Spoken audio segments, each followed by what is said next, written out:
Hi, my name is Saker Kalendevel and I'm a PhD student at Carnegie Mellon. This project was done in collaboration with Bosch Research in Pittsburgh. I now present our work on Canon, a new vulnerability class for in-vehicle networks. So with all the advanced electronics and fancy features that come with a modern car, remote adversaries have become a real threat. In this context, remote adversaries aim to take control of the software for an in-vehicle ECU through some wireless access point.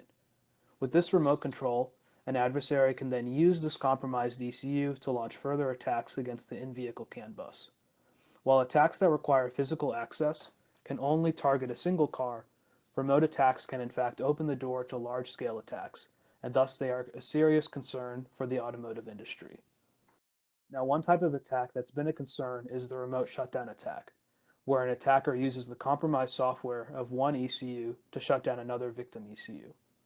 While this attack alone can severely disrupt a vehicle, a shutdown attack could be used as a stepping stone for more advanced attacks, such as a masquerade attack. So, of course, the automotive industry has responded to these shutdown attacks with several modern defenses. Here, the goal on the defense side is to detect a shutdown attempt in progress before the shutdown occurs. In general, there are three types of defenses. First, we can use an intrusion detection system, or IDS, to monitor the bus for anomalies, or we can use secure alternatives to the protocol hardware.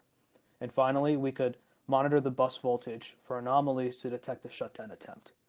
These defenses appear to be sufficient against shutdown attacks because our current shutdown techniques cannot simultaneously be remote, reliable, and stealthy. I'll now clarify our threat model. We assume the attacker can compromise just a single ECU. They can modify and reflash the ECU software application, but they cannot make physical changes to any hardware.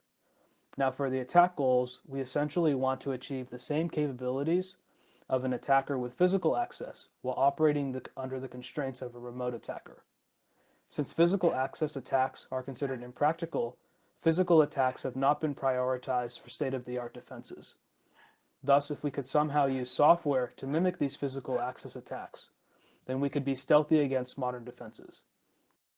In this talk, we introduce a new class of shutdown attack that uses only compromised software to mimic and disrupt physical network signals while bypassing the protocol compliance of the CAN hardware. I now present Canon, a reliable and stealthy remote shutdown attack that leverages the peripheral clock gating feature of unaltered automotive microcontrollers. This attack operates using only an ECU's compromised software, and it can remain stealthy against both a monitoring IDS and proposed secure CAN transceivers. Okay, let's get into some background. When looking at the protocol stack for CAN, there are generally four different layers. First, the automotive microcontroller, or MCU, contains the ECU software. When the software wishes to communicate over CAN, it sends data to the CAN controller, which is basically a finite state machine that converts the data into CAN-specific frames. Then, the CAN transceiver converts the frames into the proper bus voltage, and the frame is then sent bit by bit onto the CAN bus. Of course, multiple ECUs communicate on this network, so the bus is designed as a logical AND. If at least one ECU writes a 0 bit, then the value of the bus is a 0 bit as well. There are a few extra protocol details that reveal how CAN is vulnerable to shutdown attacks. To send a CAN frame onto the network, there are a few steps an ECU will take. We can break down the CAN frame into different stages, but the first two are important here. If I want to transmit on the bus, I send my arbitration ID and check that no one overwrites me. Again, 0 bits overwrite 1 bits. Then, once I've won arbitration, I become the only transmitter and transmit my data. I just have to make sure what I send matches what I see on the bus. Now, if for some reason I send a 1 bit and see a 0 bit or vice versa, I'll get an error thinking that something must be wrong with my transmission. So, I follow the error handling protocol for CAN. As we can see from the state diagram, with enough errors, I can enter a shutdown state where I voluntarily remove myself from the network and stop touching the CAN bus. Now, this error handling feature is what some other shutdown attacks often exploit. So if an attacker can trick an ECU into thinking it's caused so many errors, it will shut itself off, the attacker wins. Looking at prior work on shutdown attacks, one approach uses the compromised ECU to send out spoofed messages as if these messages originated from the victim. By forcing certain bits to mismatch what the victim sends and by perfectly timing these messages to override a victim, the attacker can trick a victim into shutting itself off.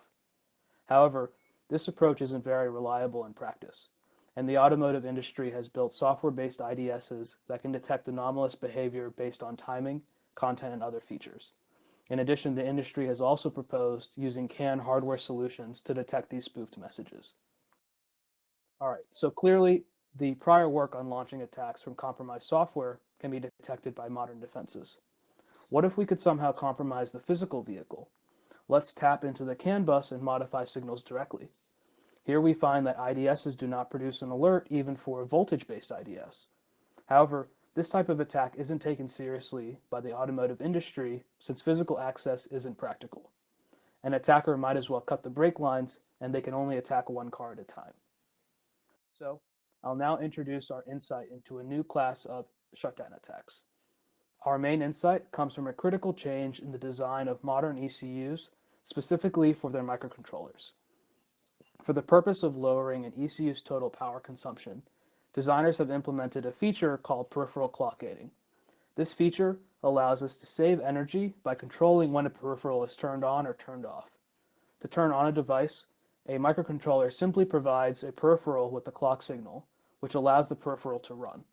These peripherals are finite state machines, thus they run sequential logic that needs a clock signal to progress. Now let's look at how the architecture had to change to implement this feature.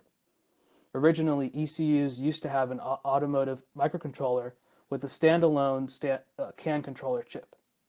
But to implement clock gating, the CAN controller chip was moved to be on board the same chip as the microcontroller. The key difference here is that before there was only a data line between the microcontroller and CAN controller, and now there's an added clock signal that the microcontroller produces and passes on to the controller as needed. By looking at the driver code for an automotive microcontroller, we found clock control instructions that are part of the microcontroller's API. Normally, a programmer can use this clock control API to control whether or not the on-chip CAN controller gets the clock. Now, of course, if a programmer can write code to control this clock signal, so can an adversary. Ultimately, we find this feature is also a vulnerability that now grants an adversary the ability to enable and disable the CAN controller's clock at will. To exploit this vulnerability, I'll walk you through two main steps. First, I'll show you how a remote adversary can take control of the CAN clock and perform a basic disruption of the CAN bus. Then I'll show you what an attacker can do once they refine this attack. Now, let's go over an example that should make the implications of this vulnerability very clear. Let's say a compromised ECU is transmitting the set of bits onto the bus as part of a normal transmission. We have some 0 bits and some 1 bits, just like a typical message. Now let's say the remote adversary runs a single line of code that disables the CAN clock right at this 0 bit.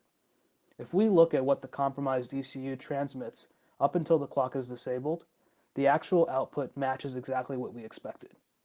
However, when we disable the clock here, the finite state machine, that is the CAN controller, is essentially frozen in place.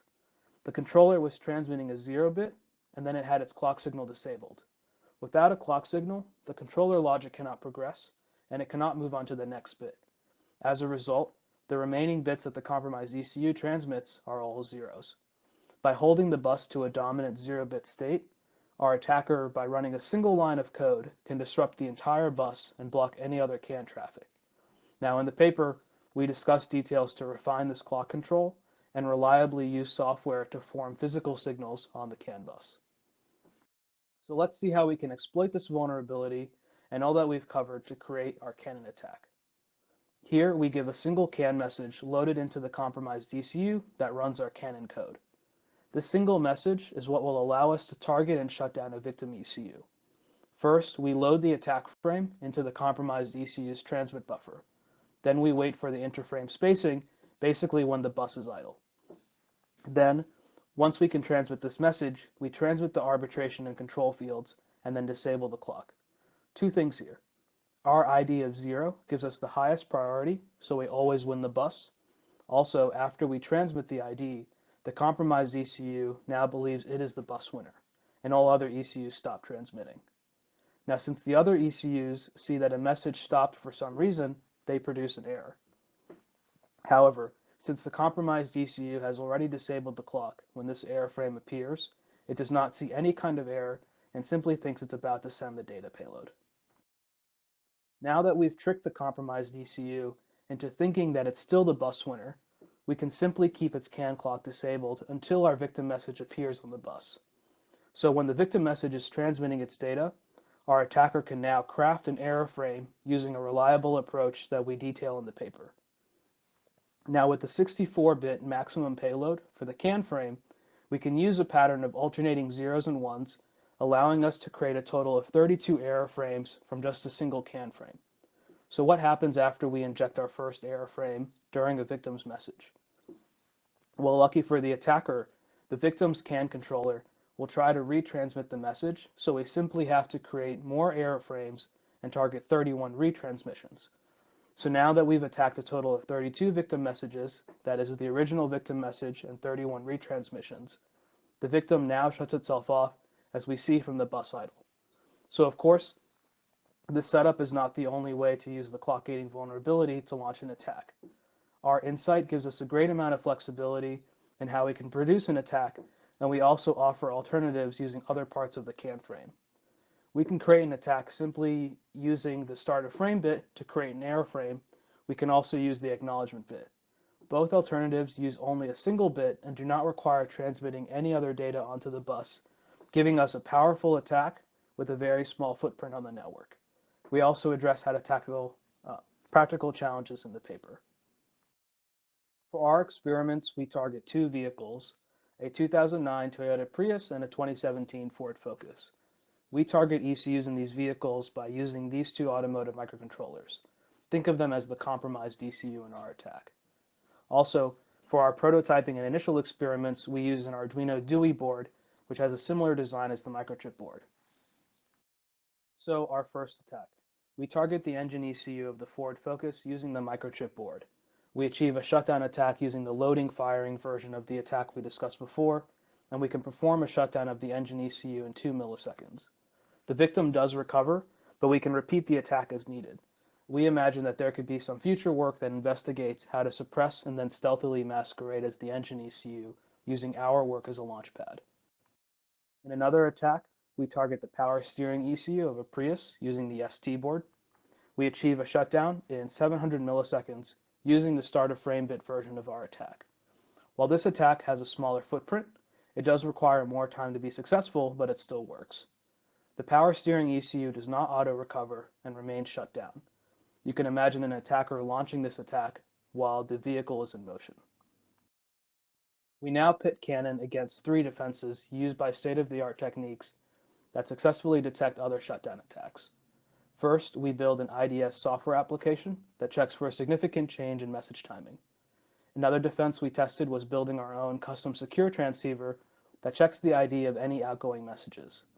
Finally, we build a frame-level voltage IDS that looks for a sudden shift in voltage in the middle of the frame. Well, Canon does well against these. It attacks very fast within a single period. It doesn't use full frames, so no outgoing ID to block, and it only induces a small voltage spike during the victim frame. Now we also asked ourselves, well, what if I have a software IDS? Could I simply push an update to detect the Canon attack? Unfortunately, we think it would be difficult for a software IDS to differentiate between this attack and a true fault on an ECU. In our paper, we go over a couple ideas on how this attack can deceive even Canon-aware defenses, forcing a defense solution to exist not only as software. Let's now discuss the important takeaways for this talk. How can we implement some countermeasures against this attack? First, we could build a bitwise voltage spike detector. We can monitor for voltage spikes during a frame transmission. The Canon attack footprint won't be as obvious as the footprint for other attacks, but it is possible. Likewise, if you do on-chip power analysis, say for a host-based IDS, you can monitor for unexpected changes in power, which occurs when the Canon clock is disabled and enabled. This would be a great metric we've seen in our own experiments. In terms of prevention, one idea is to forcibly clear an ECU's transmit buffers when the clock is disabled. If the buffers are cleared, then the attack cannot work. As we've seen, Canon is a software-based attack that mimics a physical attack. We do this by exploiting the peripheral clock gating feature of modern microcontrollers. It is clear that modern defenses need to consider this attack, especially since Canon's flexibility can lead to other advanced attacks. Thank you.